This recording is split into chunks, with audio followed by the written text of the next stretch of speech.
mga ka-RSP, sinong mag-aakala na ang tokwa ay maaari palang maging chichirya?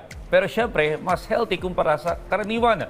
Alamin ang inspirasyon mula sa negosyong Tofu Chips Business. Kasama si Dayan Medina Ilustre dito lang sa Negosyo Tayo.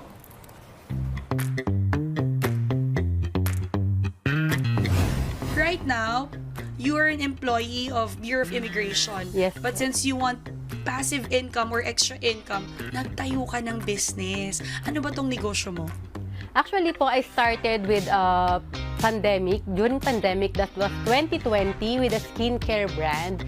And then, nag-expand po siya sa health and wellness products, healthier choice for Filipino snacking. It's made with fresh tofu, malunggay flakes, sesame seed, and other healthier ingredients. And it has malunggay, which is tayo po talaga sa Pilipinas, very abundant. And maganda po talaga yung quality ng malunggay natin sa Pilipinas.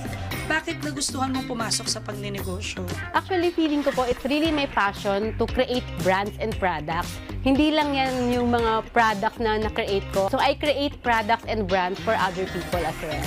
Sa mga natutunan mo sa pagka-create ng produkto, hindi lang para sa sarili mo, para sa ibang tao din, what advice can you give to those people who also wants to have their own business? Start with what you have. Tignan mo muna kung ano yung meron ka o ano yung kakulangan sa paligid mo. You can start. Yung iba po kasi nangangarap agad ng mataas, ng malayo, or na hindi nila ma-figure out where and what to start. My advice is to start kung ano yung nakikita mong pangangailangan o kakulangan ng mga tao sa paligid mo, sa community mo. And then from there, you can build. How do you balance your time? Because right now, you're an employee. Meron ka pa po bang oras sa negosyo mo? Along the way, wala naman pong perfect, pero throughout my journey, natutunan ko po how to delegate. Meron po akong mga tao na kailangang at pinagkakatiwalaan para makatulong po sa akin. And tingin ko po, hindi talaga siya 50-50 na balanse. May mga pagkakataon na mas mapaprioritize mo itong isang bagay. May pagkakataon naman na yung family mo, yung work mo, yung business mo. But delegate and batching po siguro yung nag-work sa akin. What are your challenges or struggles along the way? Since yung ano po talaga, may anak din ako, I have a toddler and I have a teen. Tapos, I have a full-time work which is 9 to 10 hours and building business. So, yun po talaga yung pinaka-challenge ko. And I learned to manage it, not time management energy management ang natutunan ko. Bakit importante magnegosyo ang bawat mamamayang Pilipino?